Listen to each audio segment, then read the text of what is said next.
Quem entra agora? Quem é o primeiro?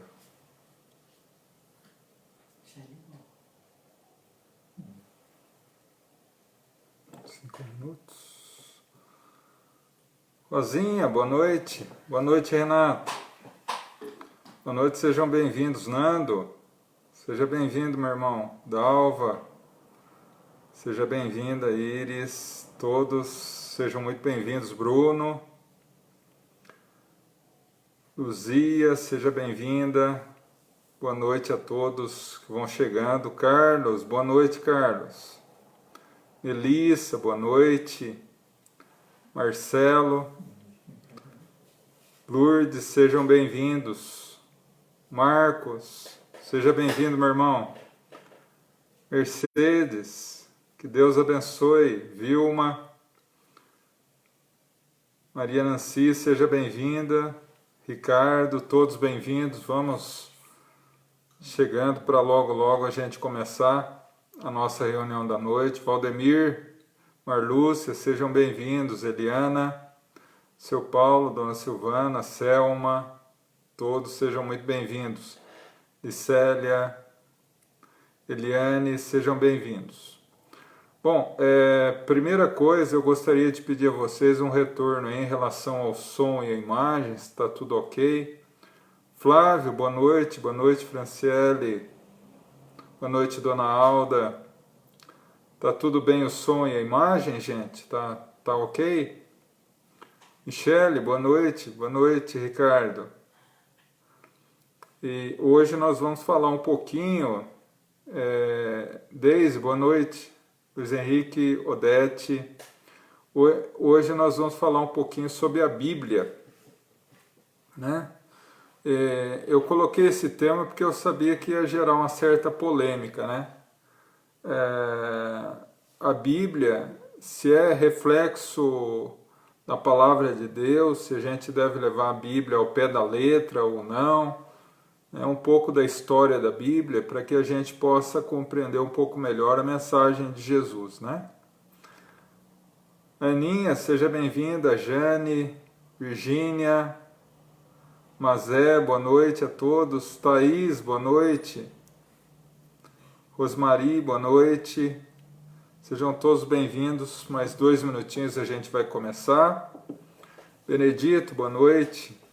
Bom, gente, além da reunião de hoje, né, que como a gente sempre faz às terças-feiras, é 45 minutos de palestra, né, e depois a gente vai para vibração e para o passe e a água fluidificada, né? Então eu já peço a todos que aqueles que puderem já peguem lá o copinho com água, a garrafinha com água, para que a gente possa estar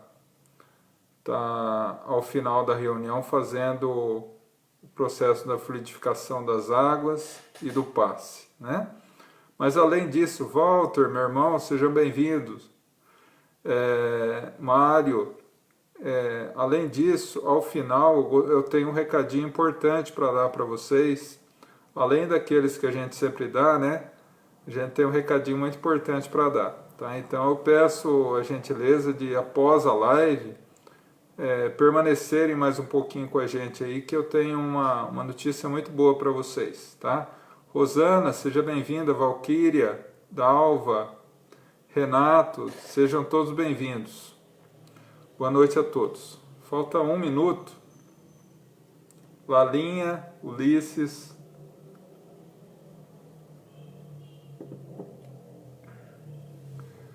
Mariana, boa noite, Mariana.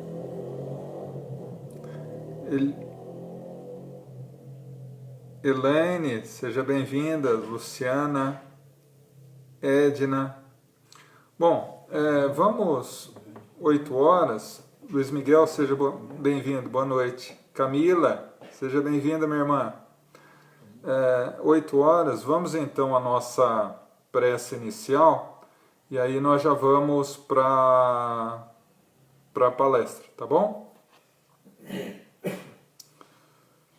Vamos todos elevar o pensamento e o coração a Deus, a nosso Mestre Jesus, Vamos entrar em sintonia com os nossos amigos espirituais, para que ao longo de toda a nossa reunião, eles nos possam conceder a paz, a harmonia, a bênção, a proteção, o auxílio necessário para as nossas necessidades íntimas. E ao sairmos daqui, dessa live, possamos ser renovados e fortalecidos para continuar as nossas tarefas. Que assim seja, graças a Deus. Bom, hoje, como eu havia adiantado, o tema será sobre a Bíblia, né? E eu já coloquei esse tema, se há realmente a palavra de Deus, para instigar mesmo, para chamar a atenção. Porque nossos irmãos católicos, nossos irmãos evangélicos, né, nossos irmãos de outras filosofias religiosas, colocam a Bíblia como a palavra de Deus, né? Não que nós não coloquemos, nós espíritas compreendemos a Bíblia como um arcabouço, como um reservatório da lei divina, né? Mas a gente precisa entender um pouco sobre a história da Bíblia e depois a gente vai chegar ao Evangelho para tentar responder duas questões essa noite. A primeira, se a Bíblia é exatamente a palavra de Deus, ou seja, tudo que está na Bíblia foi Deus quem passou. Essa é a primeira questão. E a segunda questão é se o que foi escrito nos evangelhos pelos evangelistas no século I é exatamente aquilo que chegou a nós hoje no Evangelho. Então, a partir desses dois pontos que a gente vai trabalhar hoje, tá? Então, quando nós vamos procurar a origem da palavra Bíblia, é uma palavra muito antiga, que vem do Antigo Egito, por volta de 5 a 6 mil anos antes de Jesus. A palavra egípcia Biblion, que significa livros. Livros.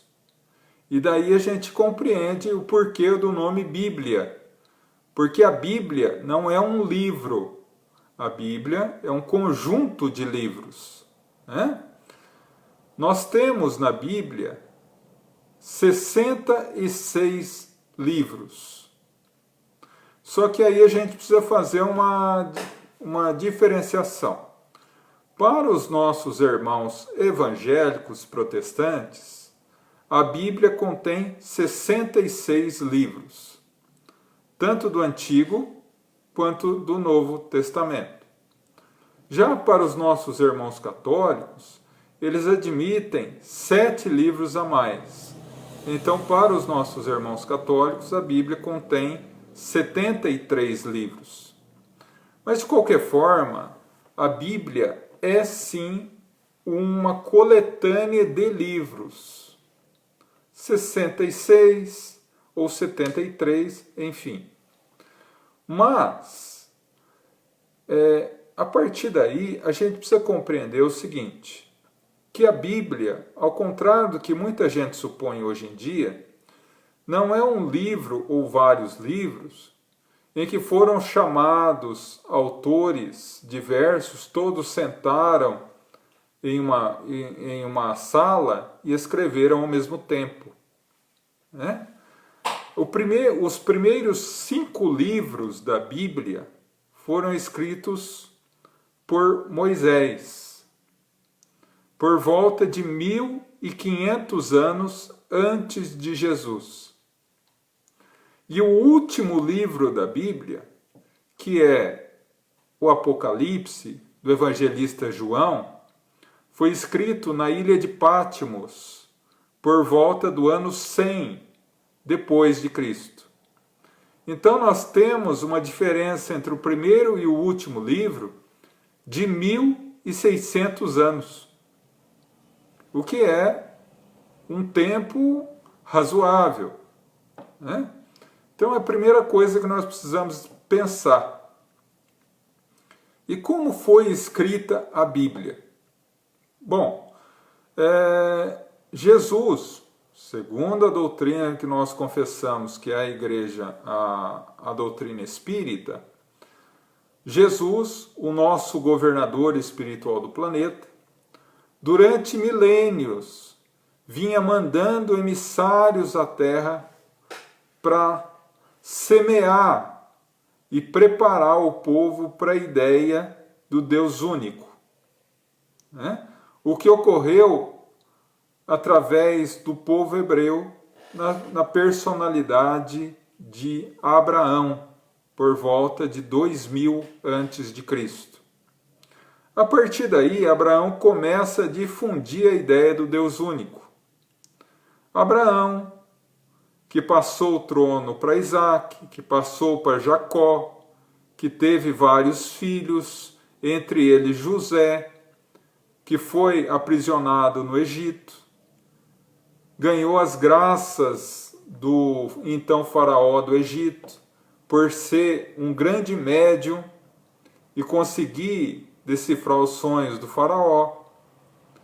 Aí ele manda que todos os hebreus, o seu povo, viessem para o Egito, onde começaram a ter uma vida boa, até que o faraó e José morressem, eles se transformaram em escravos.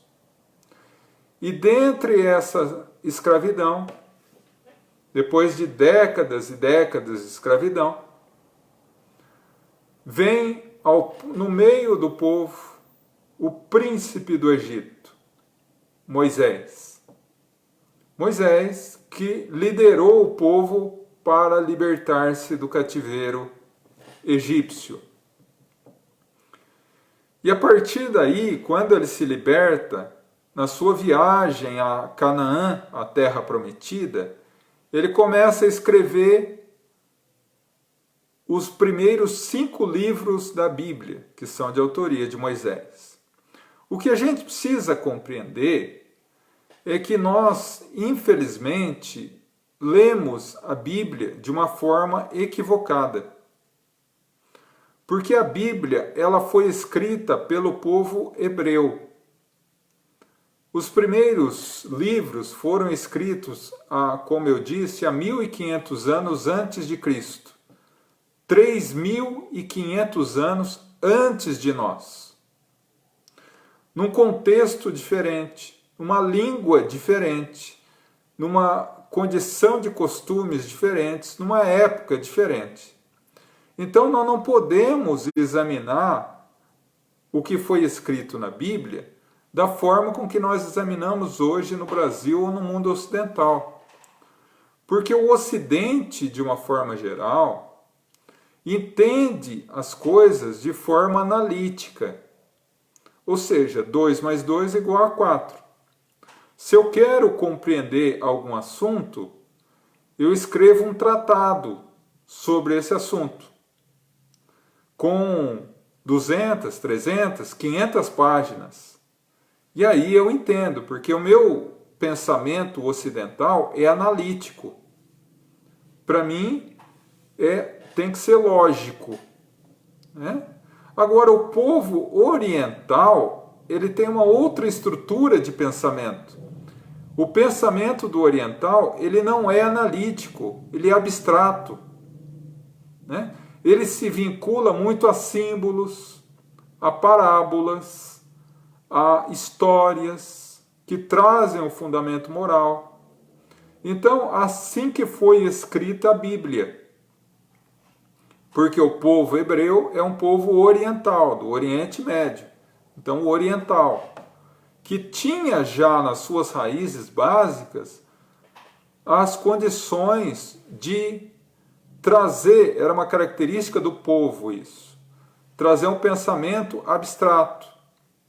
Ou seja, para que eu entenda o que é paciência, por exemplo, eu, ocidental, preciso de um tratado sobre paciência, um livro sobre paciência. Aí eu entendo. Agora, a um oriental, basta ele dizer uma frase simbólica que o oriental entende. Por exemplo, a pedra não reage. Um ocidental vai falar, mas o que tem a ver a pedra não reagir com paciência? Porque nós pensamos de forma linear. Já o oriental, a pedra não reage, ele já entende que a base da paciência é a não reação, que inicia um processo de autoaprimoramento para se atingir a qualidade da paciência. São formas diferentes de pensar. Então nós não podemos, e aí é o primeiro erro, ler a Bíblia de forma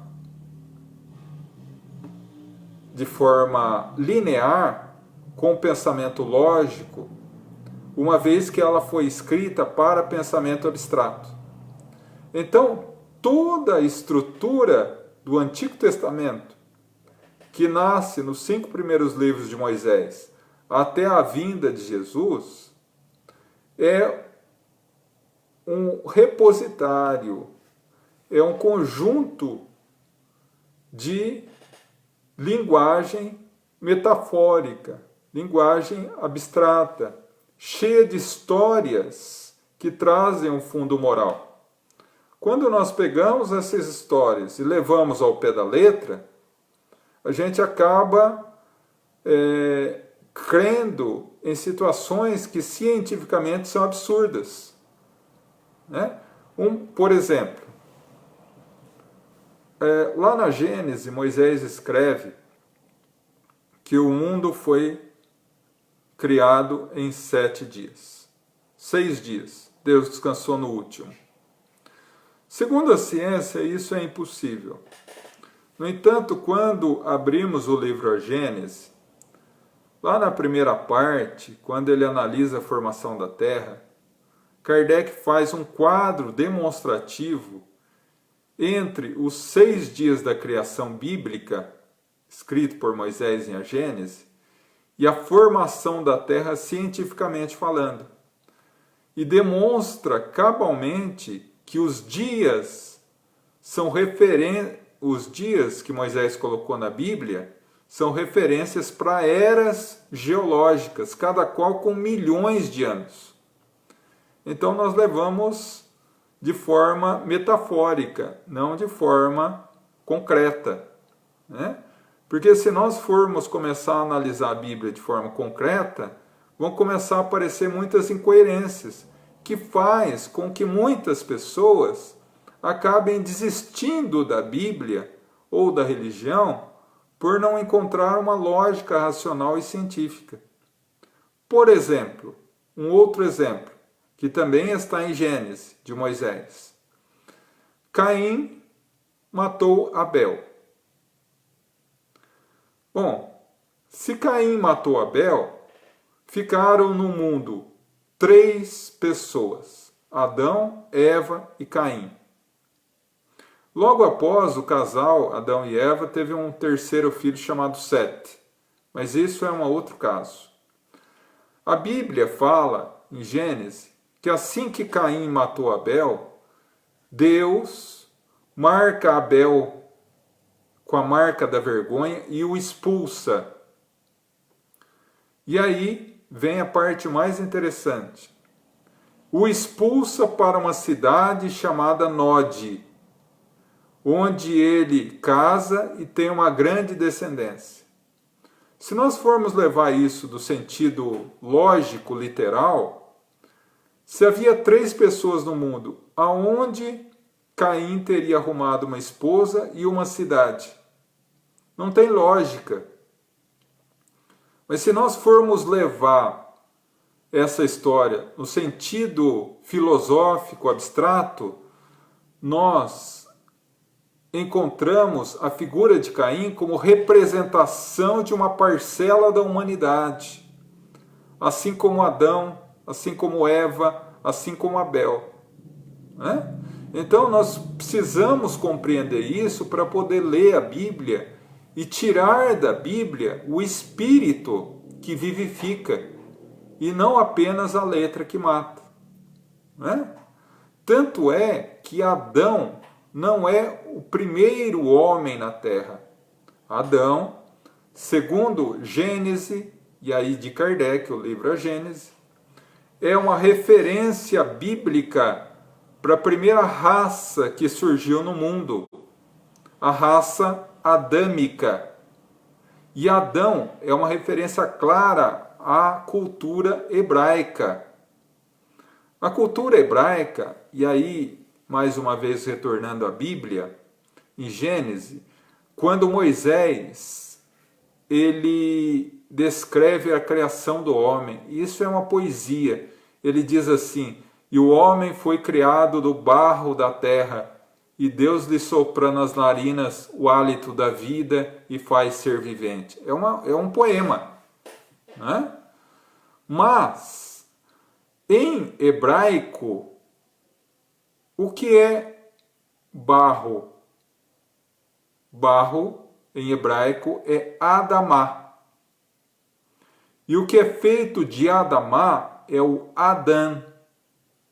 E daí surge Adão. O primeiro homem, a primeira representação da humanidade na Terra. E essa simbologia, não que o homem foi feito do barro da Terra. O corpo humano foi feito da matéria do planeta Terra. E quando Deus sopra o hálito da vida nas narinas, ou seja, é o processo de reencarnação, é o processo de vivificação da matéria orgânica através do espírito imortal criado por Deus. Então, são formas diferentes de entender o conceito da Bíblia. Que senão, nós vamos começar a imaginar, por exemplo, no livro de Jonas, que Jonas ficou 3 dias e 3 noites no ventre de uma baleia. Ou que o dilúvio inundou todo o planeta por 40 dias e 40 noites. Né? Que Josué, ante as muralhas da cidade de Jericó, conseguiu parar o sol para ganhar a guerra. E outras situações que são cientificamente impossíveis quando nós olhamos ao pé da letra, mas todas elas têm um símbolo por trás. Então a Bíblia é um imenso material de estudo e de reflexão, desde que se leve no sentido figurado e não no sentido concreto. Esse é o primeiro ponto que eu gostaria de dizer. Então, a Bíblia não é exatamente a palavra de Deus. A Bíblia é a mensagem de Deus transmitida pelo povo hebreu, ou seja, transmitida pela ótica de um povo, que era transmitida pela linguagem figurada. E por que isso? Porque à época, 98% da população hebraica era analfabeta. E a cultura fazia com que as histórias dos profetas, o que nós chamamos hoje de Velho Testamento, e eles chamam os primeiros 5 livros da Bíblia de Torá, fosse transmitido de pai para filho, através de linguagens metafóricas, de histórias com fundo moral. E por isso nascem essas histórias. Sansão e tantos outros, né? Daniel na cova dos leões e tantas outras que cientificamente seriam impossíveis de ser analisadas. Bom, diante disso, nós vamos trazendo um pouco mais para Moisés agora, quando ele recebe a tábua dos 10 mandamentos da lei no Monte Sinai, por volta de 1500 antes de Jesus.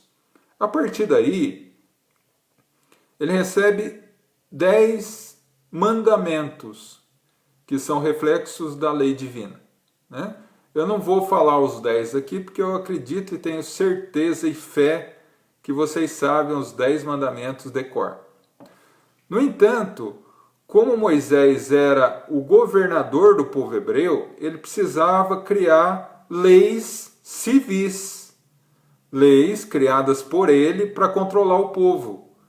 e ele criou 577 leis para controlar o povo, administrar o povo hebreu.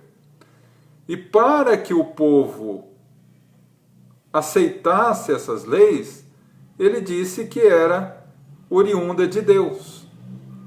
Então, até hoje, tem conceitos da lei civil de Moisés que são tidas por nós como leis divinas, mas não são. São leis de estruturação de uma sociedade civil.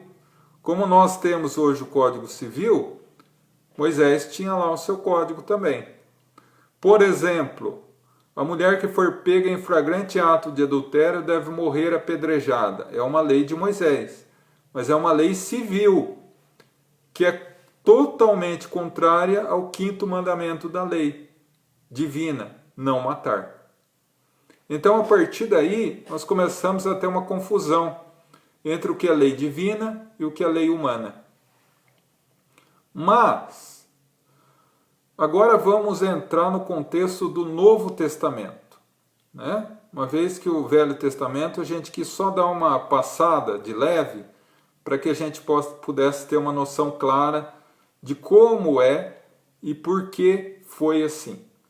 Bom, para que a gente possa entender o Evangelho de Jesus, e se ele é realmente o reflexo do que chegou para nós hoje, a gente precisa entender o contexto da época.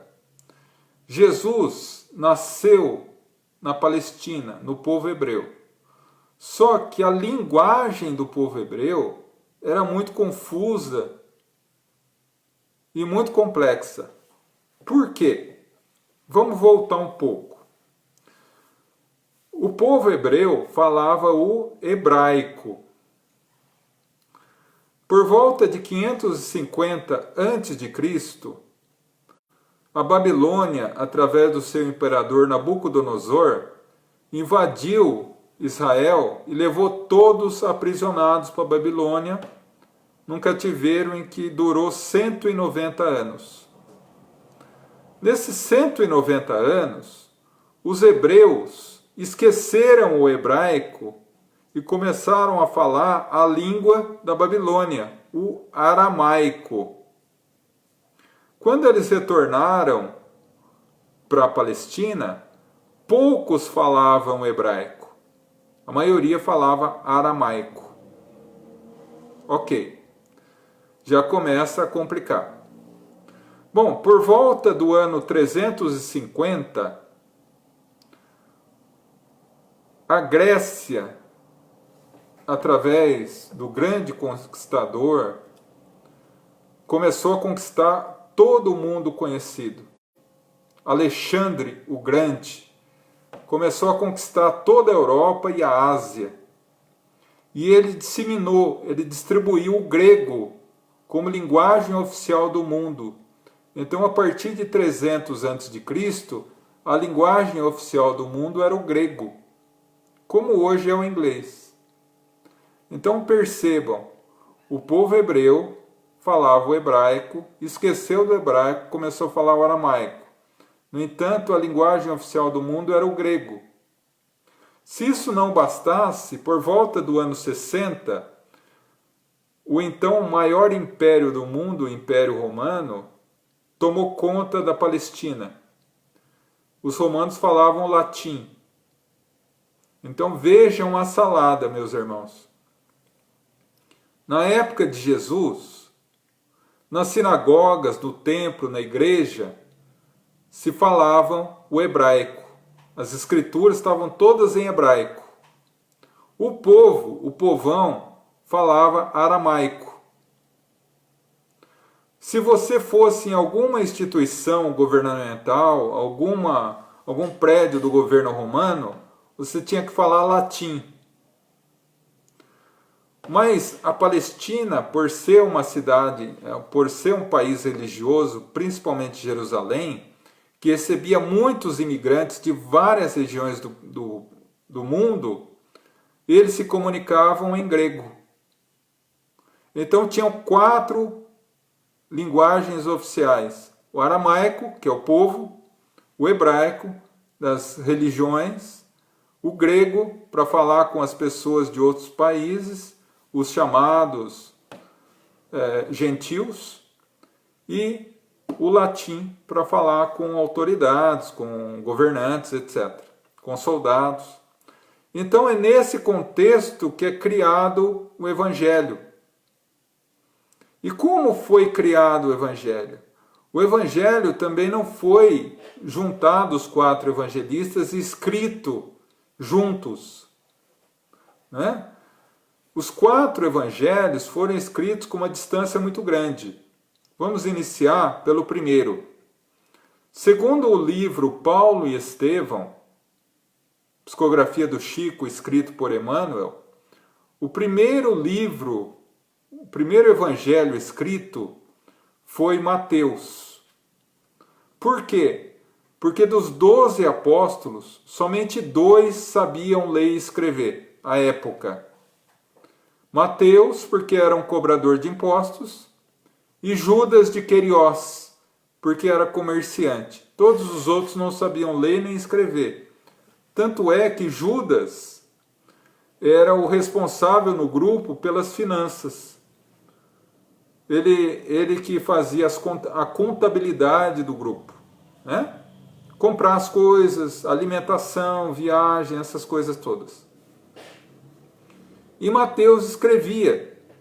Tanto é que no livro Boa Nova, no capítulo intitulado Sermão do Monte, Humberto de Campos diz: quando Jesus terminou o Sermão do Monte, Mateus tinha escrito tudo que ele havia falado.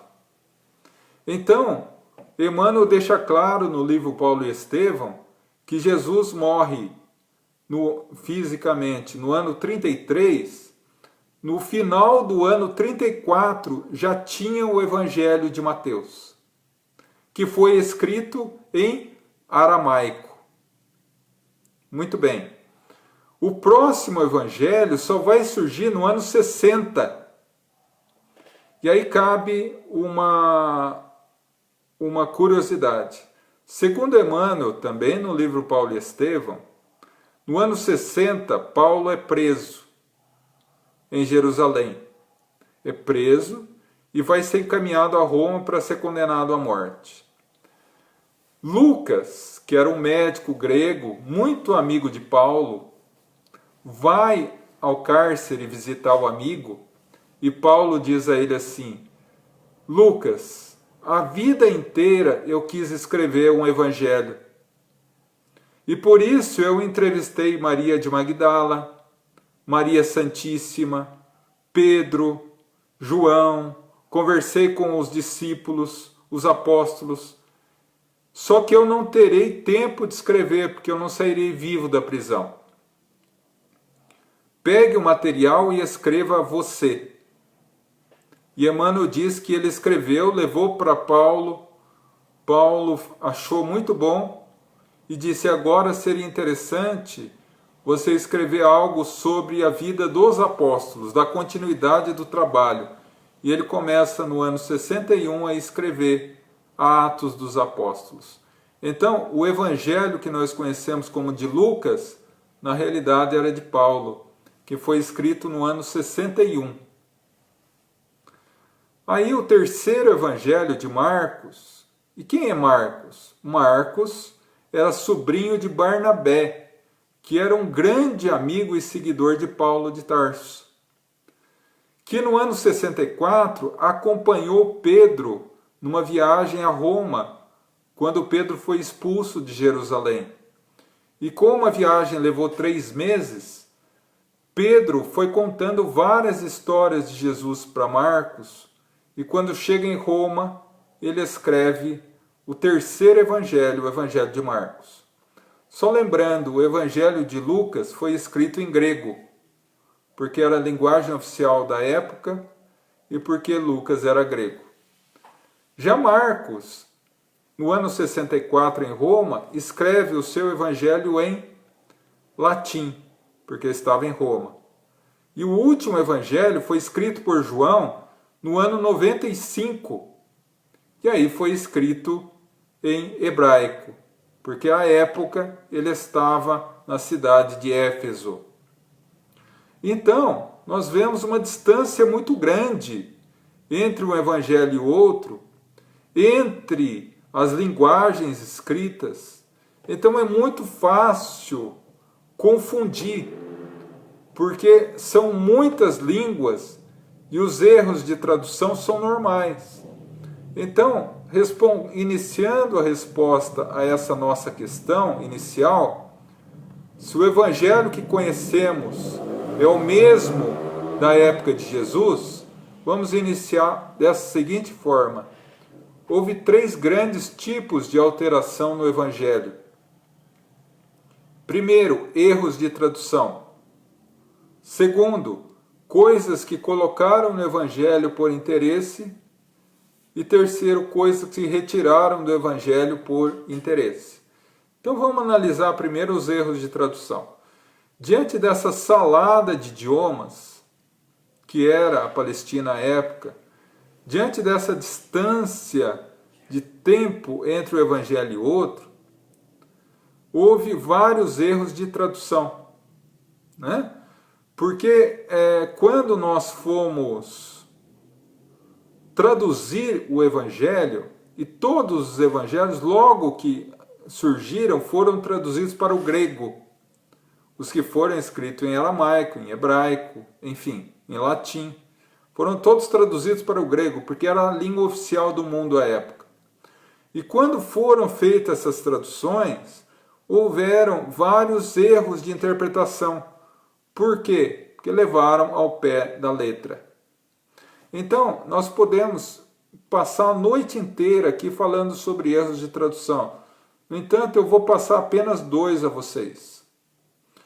Um que está no Pai Nosso e outro que está numa das passagens mais incoerentes, ao meu modo de vista, do Evangelho de Jesus. O Pai Nosso não é o mesmo Pai Nosso que nós fazemos. O Pai Nosso, traduzido do hebraico, conforme Jesus disse, aliás, Jesus falava aramaico, e o aramaico é uma linguagem extremamente pobre, uma vez que, para que tenhamos uma noção, o português tem 500.000 palavras, o aramaico tem em torno de 10.000. Então é uma linguagem extremamente pobre. Então, para que nós possamos ter uma ideia da tradução, o Pai Nosso, traduzido direto do aramaico, fica assim: Pai Nosso, que é no céu, santo é teu nome, venha o teu reino, tua vontade é na terra e no céu. Parte do pão nos dá, conforme a nossa necessidade diária.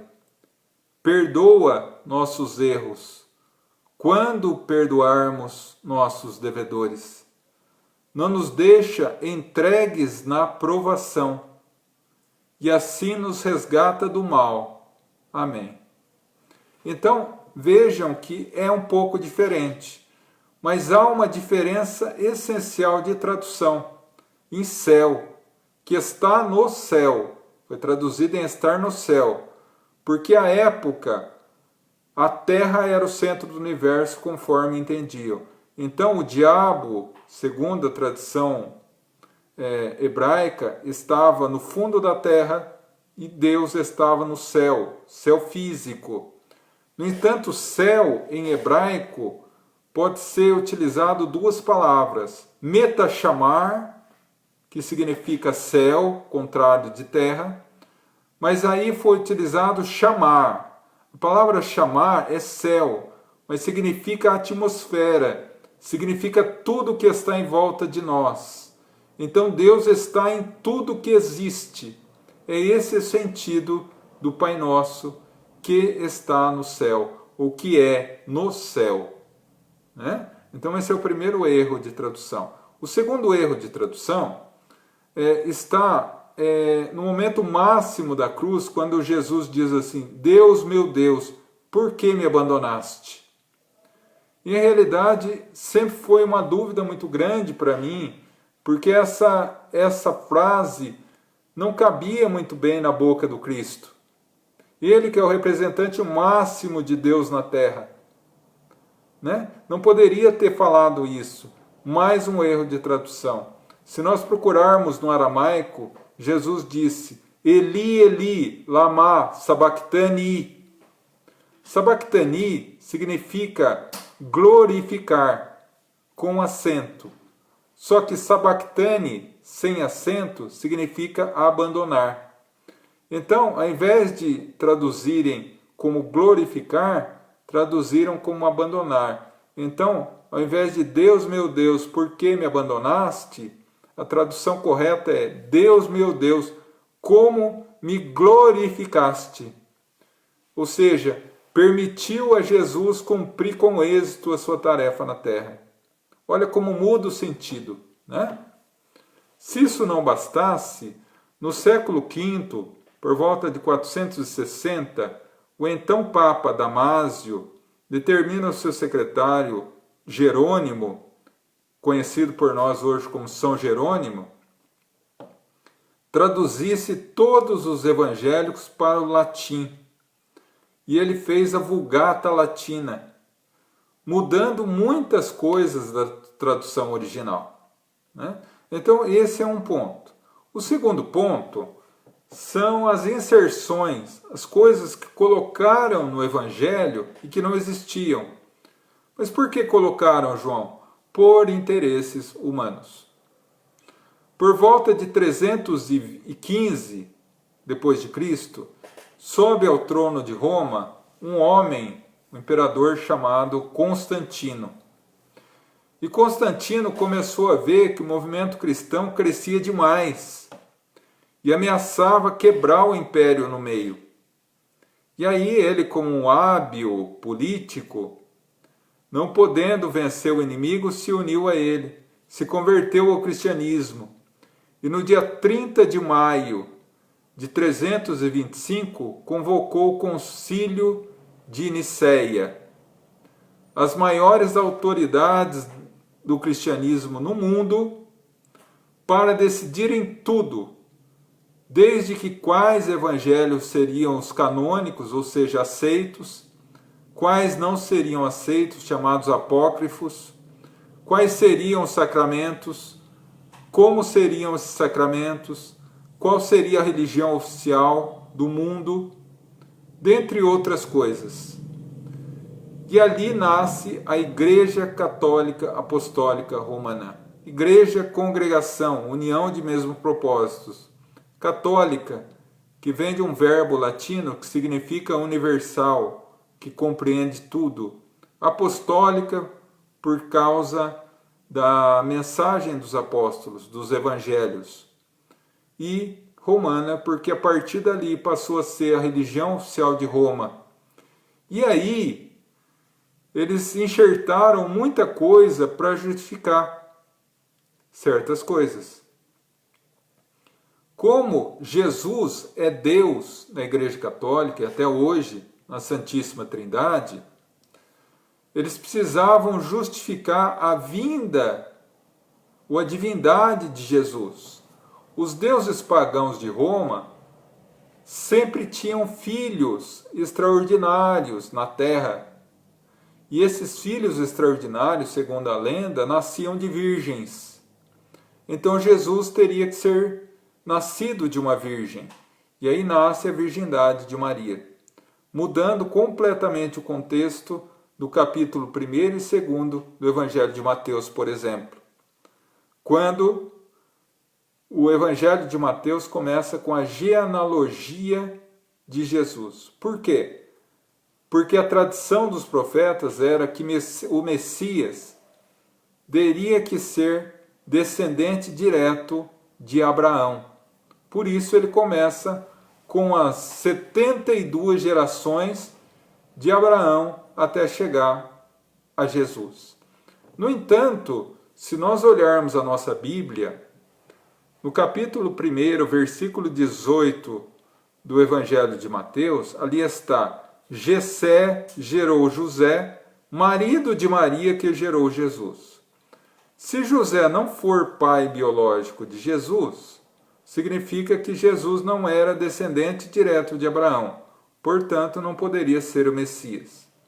Então o correto que está no texto original é: Jessé gerou José que gerou Jesus. Então, tanto essa modificação do versículo 18, quanto a mais adiante, em que é descrito a conversa de José com Maria, infelizmente foi modificada para justificar a virgindade da Santa Maria. Mas isso não tira o mérito nenhum de Maria Santíssima, uma vez que ela é, sim, um espírito virginal, né? Então, nós vemos que foi introduzida muita coisa. A Santíssima Trindade, que não existia, foi gerada ali, né? A palavra Espírito Santo, porque antes no hebraico original, no aramaico, era Espírito, e foi introduzido santo para gerar a Santíssima Trindade. E assim por diante. A palavra anisteme em aramaico, que significa ressurreição, e segundo a questão 1009 do Livro dos Espíritos, ressurreição, ou anisteme em aramaico, significa a mesma coisa que reencarnação, foi modificada para a ressurreição da carne, que não tinha no original. Então foi introduzido. E por fim, aquilo que foi retirado do Evangelho. E aí nós vamos mais adiante, por volta de 550 depois de Cristo, quando o Império Bizantino, liderado pelo imperador Justiniano, invadiu Roma e conquistou o Império Romano, e passou a ser dono de 90% do mundo conhecido à época. Ele se casou com Teodora, pela qual se apaixonou perdidamente, e ela era uma ex-prostituta. Quando as suas colegas meretrizes souberam que ela havia se tornado imperatriz, começaram a dizer: se ela conseguiu, qualquer uma de nós pode se tornar da nobreza. Teodora ficou sabendo, mandou lacrar o bordel com as 400 prostitutas dentro e tacar fogo. E a partir daí, as pessoas começaram a dizer que Teodora reencarnaria para pagar o que ela fez. Sim, até o século VI, 553, a reencarnação era sim um dogma católico, um dogma dos evangelhos originais. Mas o que aconteceu? Em 553, Teodora morre. Em seu leito de morte, ela pede ao marido Justiniano que retire o dogma da reencarnação da Bíblia para que ela não precisasse voltar e pagar, entre aspas, o que ela fez.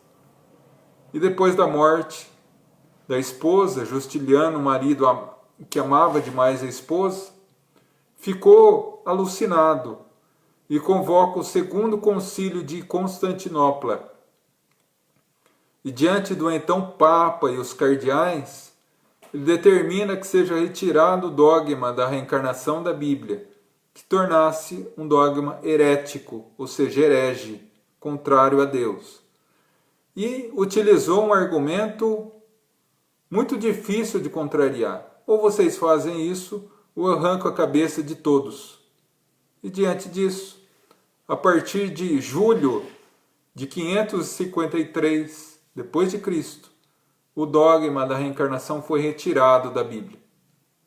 Então, meus irmãos, naturalmente que esse tema é um tema muito vasto e que teríamos horas e horas para falar sobre ele. Mas eu gostaria de deixar claro a vocês que sim, a Bíblia foi modificada, né? O Antigo Testamento por uma interpretação errada e o Novo Testamento por esses 3 pontos que eu destaquei.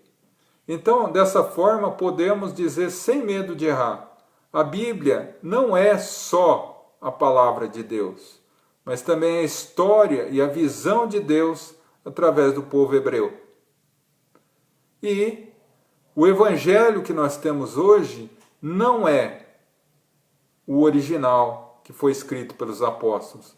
No entanto, a base do evangelho, o mais importante do evangelho ficou, que é o aspecto moral.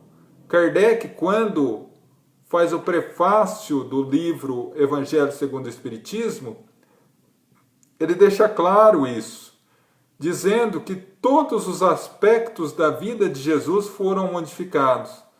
No entanto, o aspecto moral, a mensagem moral de Jesus atravessou os séculos e chegou até nós, viabilizando a cada um de nós segui-lo e encontrar a felicidade suprema.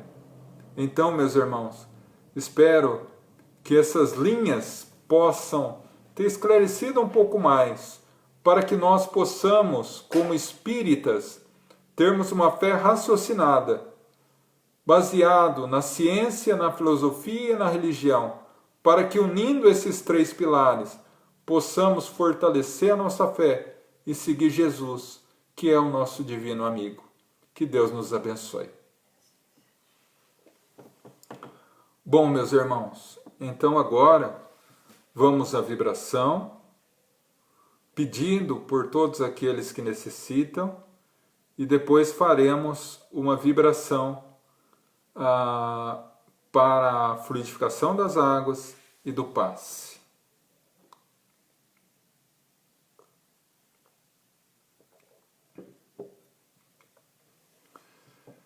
Então eu convido a todos a fechar os olhos e abrir os braços da alma para receber um carinhoso abraço de Jesus Cristo, o nosso amigo. E envolvidos nesse abraço carinhoso, vamos falar-lhe ao ouvido das nossas necessidades e aflições, das nossas dores, e Ele, o celeste amigo, haverá de nos amparar. Rogamos pelos nossos familiares, presentes, ausentes, próximos, distantes, onde quer que se encontrem, possam receber a visita amiga dos missionários do amor. Pedimos por todos os nossos irmãos encarnados, que passam por provas e expiações, que a Tua luz, Senhor Jesus, possa nos iluminar os labirintos tormentosos da terra, para que possamos encontrar a felicidade e a paz. Rogamos por aqueles que passam pela vida física, aprisionados a um leito de hospital, a doenças tidas pela medicina como incuráveis. Rogamos a cura, como fizeste a tantos, a cura. Mas se não for possível, conceda a resignação, a fé, a perseverança e, sobretudo, a certeza que dia virá, encontrarão muito mais do que a saúde física, a saúde espiritual. Rogamos por todos aqueles que nesse momento a nossa mente alcança. Façamos de nosso pensar pontes de luz, para que os espíritos amigos alcancem a todos que necessitam. Levando o bálsamo da paz, da harmonia e da proteção. Pedimos pelos nossos irmãos desencarnados, nossos familiares que se foram antes, para que Deus os ilumine na nova etapa e que recebam de nós o buquê luminoso da nossa saudade banhada na fé em Deus. Pedimos pelos que sofrem no mundo espiritual as dores e as consequências de uma vida voltada ao erro. Rogamos, Senhor, que o arrependimento seja a chave que lhes abra a porta da vida renovada. Pedimos à doce Mãe Maria de Nazaré, que acolha em seu braço materno e amoroso a todos os nossos irmãos que se atiraram no abismo do suicídio, abrindo-lhes a esperança e a fé em uma vida renovada, porque Deus não desampara nenhum dos seus filhos. Rogamos pelos irmãos encarnados e desencarnados ligados ao mal, que a semente luminosa da verdade possa libertá-los, os tornando dignos da tua infinita misericórdia e amor. E assim, agradecidos a Deus, o Pai da vida, e a Jesus, o constante amigo, nosso profundo agradecimento e gratidão. Pai nosso, que estais nos céus, santificado seja o vosso nome. Venha a nós o vosso reino. Seja feita a vossa vontade, assim na terra como no céu. O pão nosso de cada dia dai-nos hoje. Perdoa nossas dívidas, assim como perdoamos os nossos devedores. Não nos deixe cair em tentação. Livra-nos do mal, porque teu é o reino, poder e glória para sempre. Que assim seja. Amém. Vamos agora à vibração para a fluidificação das águas e do passe. Nesse momento, os nossos irmãos de luz estão ao lado de cada um de vocês, em seus lares, envolvendo vocês, envolvendo cada um de nós, envolvendo os nossos familiares, o nosso lar em luz. E pela força do pensamento, vamos trazer hoje a figura amorosa da Mãe de todos nós, a Maria Santíssima, Mãe de Nazaré e da humanidade. Vamos trazê-la à mente e ela agora diante de nós nos envolve em um abraço carinhoso. Um abraço que só uma mãe é capaz. E lentamente a luz que emana da Mãe de todos nós começa a nos envolver também. Começa a penetrar cada fibra do nosso corpo, trazendo a harmonia, trazendo a paz, trazendo o controle e a serenidade. Avança pela nossa mente e a nossa mente se inunda de pensamentos positivos. Conseguimos agora se vincular a Deus. Mas essa luz acaba atingindo o nosso coração e nosso espírito, que se renova diante da presença amorável da Mãe de todos nós. Sentimos nesse momento o coração leve e a alma suave. Fortalece em nosso coração a certeza de que não estamos desamparados, que Deus é o nosso Pai, que Jesus caminha pela humanidade, nos segurando pelas mãos, e que a doce Mãe jamais abandona nenhum de seus filhos. Nesse momento, revigorados pelo seu carinhoso abraço de mãe, lentamente começamos a voltar à nossa realidade, agora envolvidos nessa luminosa energia da Mãe Santíssima, nessa luminosa energia dos nossos irmãos espirituais. que não só nos ministraram energia específica para nossas necessidades, como também transformaram em remédio salutar as águas que temos diante de nós, com a graça de Deus. E agora, vamos ao encerramento da nossa reunião, com uma prece de agradecimento a Deus, a cada mentor espiritual, anjo da guarda que está ao nosso lado nesse momento. O nosso profundo agradecimento por mais esse banquete de luz. Agradecendo a todos os trabalhadores espirituais do GAEFA, que aqui estão conosco, no lar de cada um, retirando as negatividades, as perturbações, nos fortalecendo, nos amparando, nos iluminando.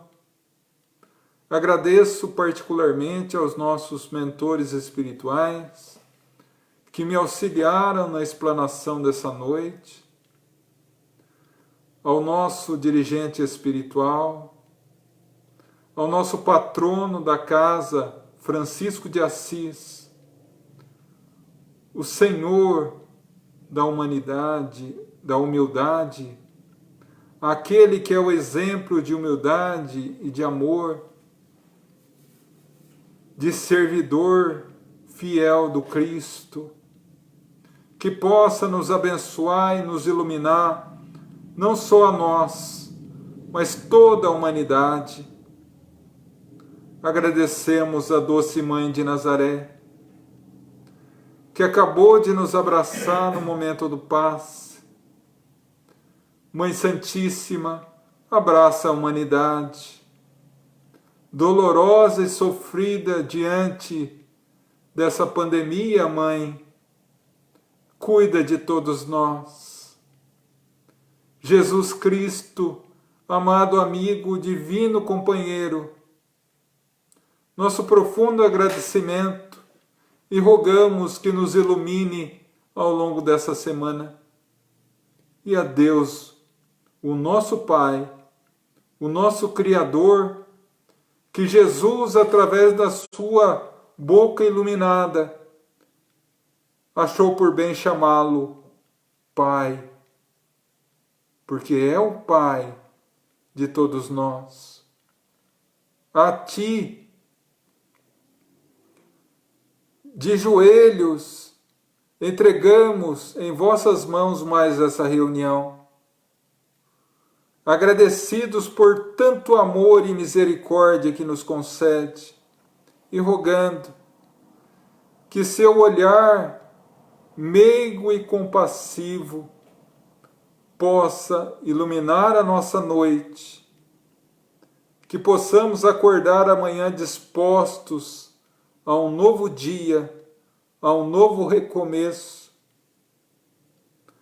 que possa se estender sobre nós essa força divina, nos auxiliando no propósito da reforma íntima, da mudança interior, para que eu, conseguindo me mudar, eu consiga mudar o mundo. E que seu infinito amor jamais se aparte de todos nós. Que assim seja, graças a Deus. Bom, meus irmãos, encerramos mais uma reunião. Agradeço, como todas as lives, profundamente o carinho e o amor de vocês, o companheirismo aqui conosco, sem o que essa energia luminosa e gostosa que cada um de nós recebe não seria possível. Mas eu gostaria de dar um recado que é um convite também, tá?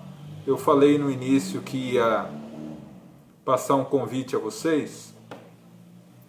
Aqueles que são aqui de Cerqueira César, de Avaré, da região aqui, sabe que há alguns anos foi montado o movimento espírita de Avaré e região. E esse movimento espírita já há alguns anos, vem organizando e fazendo possível o encontro anual José Herculano Pires.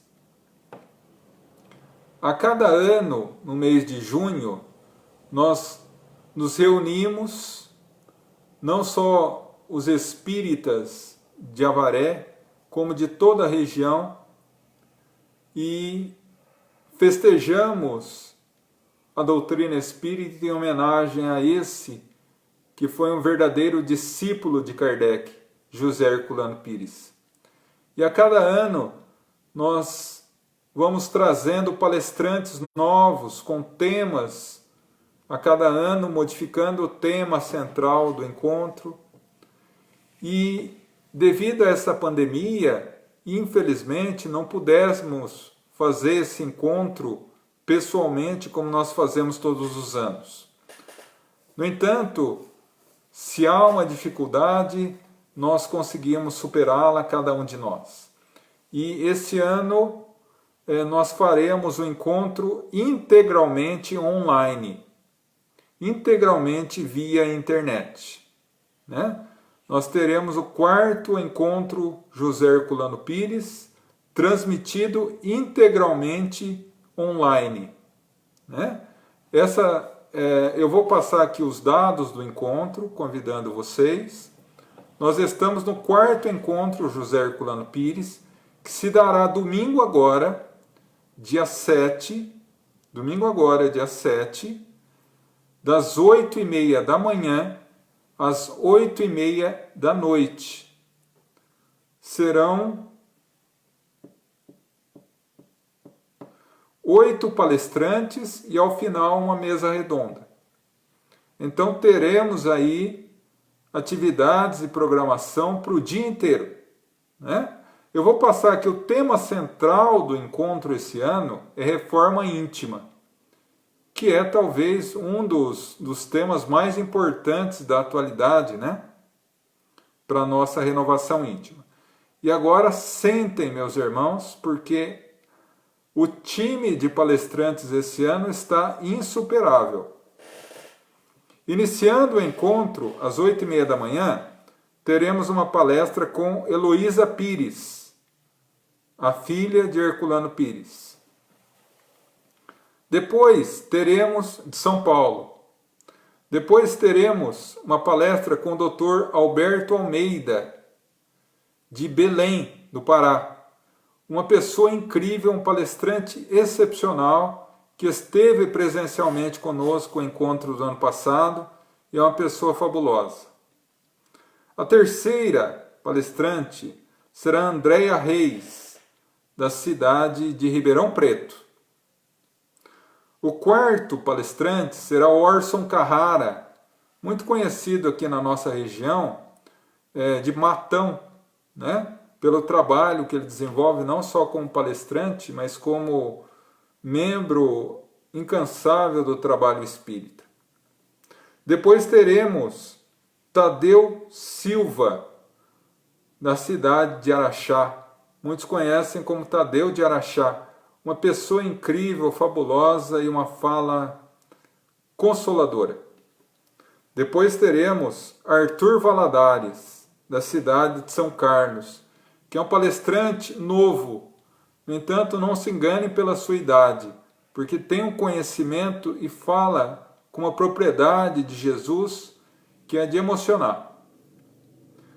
Teremos Ana Camasmin, do Rio de Janeiro, também uma grande palestrante. E para encerrar o nosso encontro, teremos André Trigueiro, um grande palestrante espírita, jornalista do Rio de Janeiro, que encerrará as palestras da noite, e logo após teremos a mesa redonda. Tá? Bom, João, como será essa transmissão? Essa transmissão se dará totalmente online. Então todos poderão assistir do celular, do tablet, do computador, da TV, porque ela será integralmente transmitida pela Rede Amigo Espírita. A Rede Amigo Espírita, ela tem página no Facebook, que será transmitida, ela tem o Instagram, qual será transmitida pelo Instagram também, e também o seu canal do YouTube, o canal Rede Amigo Espírita. Tanto o canal do YouTube, quanto o Instagram, quanto o Facebook estarão transmitindo esse dia, esse encontro, que será um encontro maravilhoso, porque não obstante não poder ser presencial, nós ganhamos também a possibilidade de muito mais pessoas poderem acompanharem esse encontro fabuloso, né? Então, convido a todos, será muito gratificante tê-los conosco, né? O Movimento Espírita de Avaré e região agradece profundamente o carinho de vocês e convido a vocês a não perderem essa oportunidade. Será falado sobre a reforma íntima de vários aspectos, né? Eu vou postar no Facebook do GAEFA e no meu Facebook particular o cartaz do encontro, né? E ali no cartaz do encontro terão não só os palestrantes, dia, horário, tudo certinho, também como o tema que cada um fará, né? Então eu peço a vocês também que divulguem nas suas páginas pessoais, divulguem para as pessoas, para que esse nosso encontro, não obstante não podendo ser pessoal e presencial, possa ser também coroado de êxito, né? Bom, convidado vocês todos a esse encontro, né? Me resta dar os recadinhos de sempre, né? Quais sejam. Essa palestra, essa reunião ficará na página do GAEFA, Grupo de Assistência Espiritual Francisco de Assis, do Facebook, para aqueles que quiserem assistir posteriormente, mas também ficará daqui cerca de 20 minutos, meia hora, no canal do GAEFA, que é GAEFA Espírita, GAEFA Espírita, canal GAEFA Espírita, que é o canal da nossa casa, onde ficará não só essa live, como estão também todas as outras lives e pinga-fogos que eu estou fazendo, e também várias outras palestras sobre temas variados, tá? Aqueles que quiserem conhecer, fiquem à disposição, tá bom? E do mais, quinta-feira, depois de amanhã, às 8 horas da noite, estaremos novamente juntos para mais uma live, para mais uma reunião, agora com o Pinga Fogo, que já está se tornando tradicional, perguntas e respostas, né? Que será quinta-feira às 8 horas da noite, mas também eu vou publicar nas minhas redes sociais, tá bom? Bom, do mais, agradeço profundamente o carinho, a presença de cada um aqui, né? Eu adoraria pegar aqui e falar o nome de cada um que esteve aqui, mas infelizmente é impossível. Mas sintam-se abraçados, sintam-se acarinhados por mim, pelo meu coração, e rogando a Deus que ilumine, ampare e abençoe a cada um de vocês.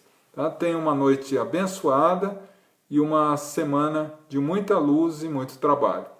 Que Deus possa conduzir a cada um de nós e Jesus possa iluminar nossos passos.